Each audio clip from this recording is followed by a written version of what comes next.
Shalom, selamat malam Bapak Ibu, saudara-saudara yang terkasih di dalam Tuhan Yesus Kristus. Salam sejahtera, selamat berjumpa dalam renungan malam Firman Tuhan edisi hari Rabu tanggal 11 Juni. Adapun firman Tuhan yang akan menjadi dasar pemberitaan untuk kita pada malam hari ini sesuai dengan Magnas Gereja Kalimantan Pengelis yang terdapat di dalam kitab Perjanjian Lama, tepatnya di Bilangan pasal 24 ayat yang pertama hingga yang ke-14. Saya akan bacakan di ayat yang pertama dan yang kedua yang demikian bunyinya. Ketika dilihat Bileam bahwa baik di mata Tuhan untuk memberkati Israel, ia tidak mencarikan pertanda lagi seperti yang sudah-sudah, tetapi ia menghadapkan mukanya ke arah padang gurun.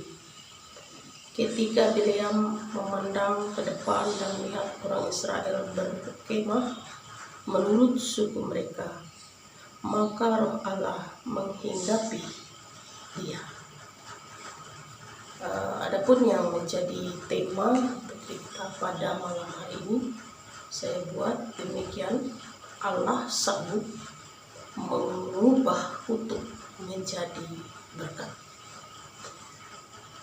Bapak Ibu saudara-saudara yang dikasihi di dalam Tuhan Yesus Kristus, menurut keterangan Bilangan pasal 22 ayat yang ke-36, Bileam adalah orang yang diminta oleh Raja Balak bin Zipor untuk mengutuk orang Israel, dikarenakan Raja Balak sangat getar melihat jumlah pasukan tempur, akanlah demikian, yang dimiliki oleh orang Israel yang sangat banyak, bahkan digambarkan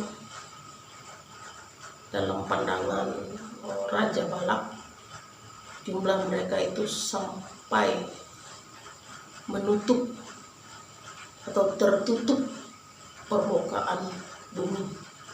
Bilangan pasal 22 ayat 5.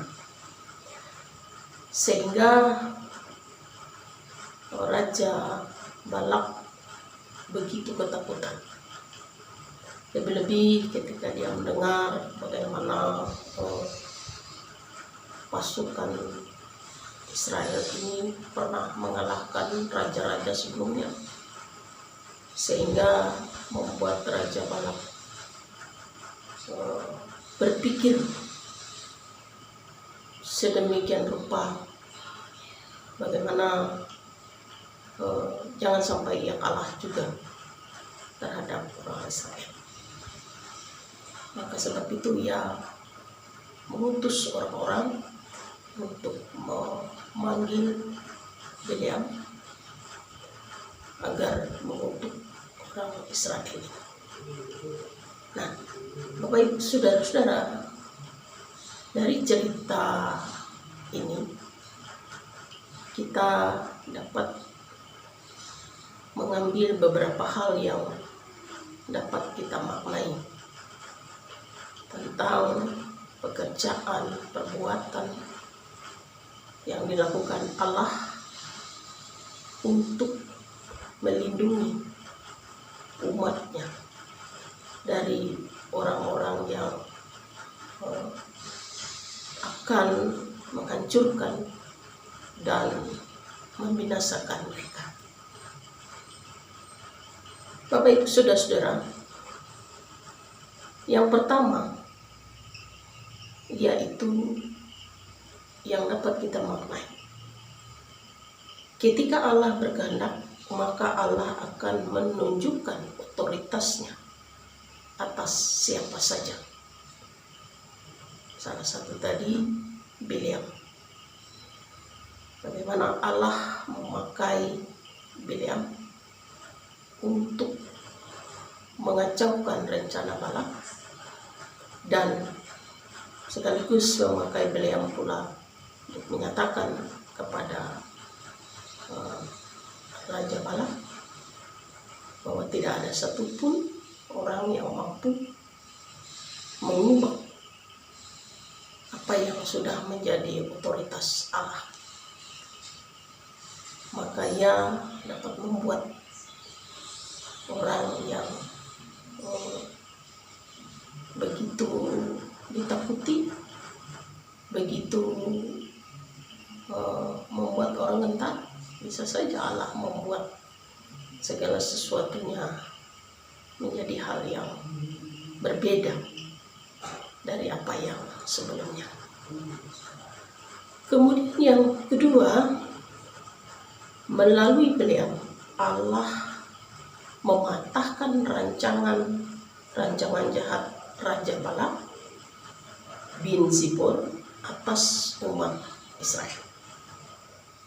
Yang sebelumnya Bileam mau dipakai oleh Balak sebagai senjata pamungkasnya, namun justru Allah terlebih dahulu bertindak, mengubah segalanya, mematahkan rancangan-rancangan Raja Balak dan menjadi rancangan-rancangan yang baik.